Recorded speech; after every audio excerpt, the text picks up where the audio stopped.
Hi, everyone, and welcome to our presentation in educational psychology for assignment 3, the 3 big questions on applying motivation. I am Madeline Hampton. And I'm Zara Johnson. Our presentation is going to be centered around addressing these questions. What is learning? How do we learn? And why do we learn? We have decided to choose scenario number 5 to address in this assignment, where administration has informed us that parents may be concerned that our teaching and assessments are too soft as we want to motivate versus pushing their children academically. Administration asks us to fully outline the role of needs, goals, interests, and curiosity, emotions, and anxiety in order to make our case for motivation as a foundation of teaching and assessing. First, we wanted to outline what motivation is. Well, motivation is defined in its simplest terms as an individual's internal state that arouses, directs, and maintains behavior. An individual's needs, goals, interests, curiosities, emotions, and anxieties are all factors that play an essential role in motivating learning. When students experience high levels of motivation, they are more likely to accept and excel during tasks that push their academic boundaries. Based on responding to this given scenario, we have decided to frame our solution with regard to Division II students who are in grades 4 to 6 from a cognitive learning theory perspective. The cognitive theory studies a wide range of learning situations. It views individuals as active agents within the learning process. It says individuals create and have the choice to practice, pay attention, ignore, reflect, and make decisions to further pursue and influence their goals. The cognitive learning theory is rooted in intrinsic motivation. This is the natural human desire to pursue and confront challenges as individuals follow passions and exercise their abilities. The way individuals think determines their behavior.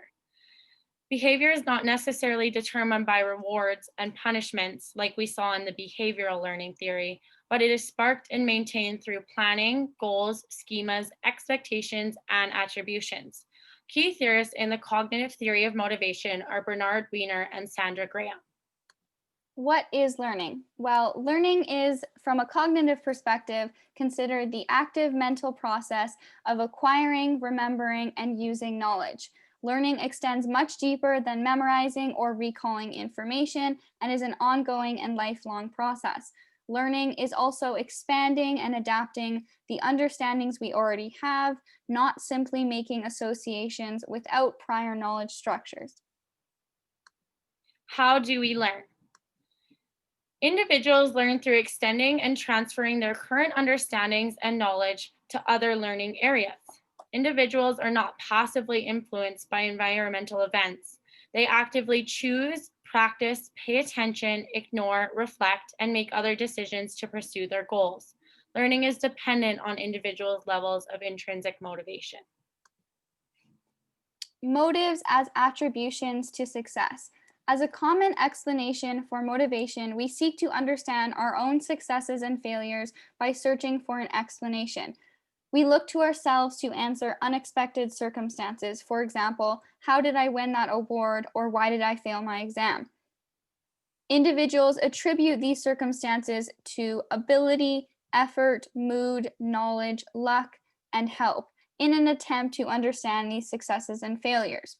We also make attributions of others. We perceive that they may be smarter or more capable than we are. Attribution theories explain how the individual's expectations, justifications, or excuses may influence personal motivation.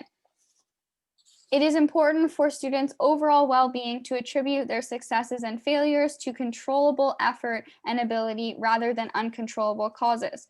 Bernard Wiener was a pioneer for connecting the attribution theory to education. Goals are defined through outlining specific achievement or intentions that individuals work towards accomplishing. Having students set and strive to accomplish SMART goals is an essential component to goal setting. This technique includes setting goals that are specific, measurable, achievable, realistic, and timely. The types of goals that a student set will influence the amount of motivation they have to reach those goals. Goal orientations represent specific patterns that students hold beliefs about that are related specifically to school achievements. Teachers should encourage and assist students with setting and achieving a type of goal called a mastery goal. Mastery goals focus on task mastery, learning, and understanding. With mastery goals, students are not worried about failing. Instead, they focus on the task at hand. Research shows that setting mastery goals adds to individuals' enjoyment, hope, and pride throughout the learning process. In contrast, performance approach goals involve students feeling inclined to flaunt their abilities and places specific focus on obtaining positive outcomes.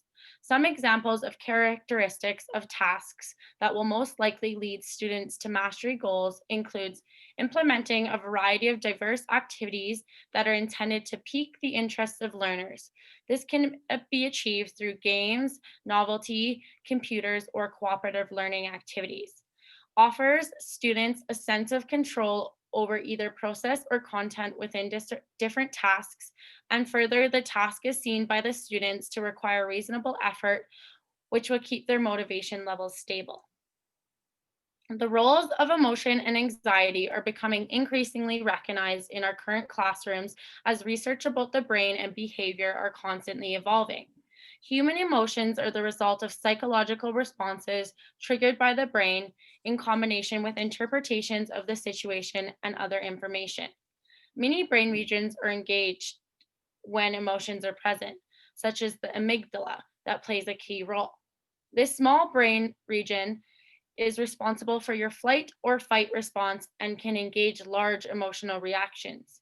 Humans are more likely to retain information, such as images and readings, remain alert, and engage with material if it provokes an emotional response. Emotions can greatly affect students' learning by adapting brain dopamine levels that influence long term memory and by directing attention to one aspect of a situation.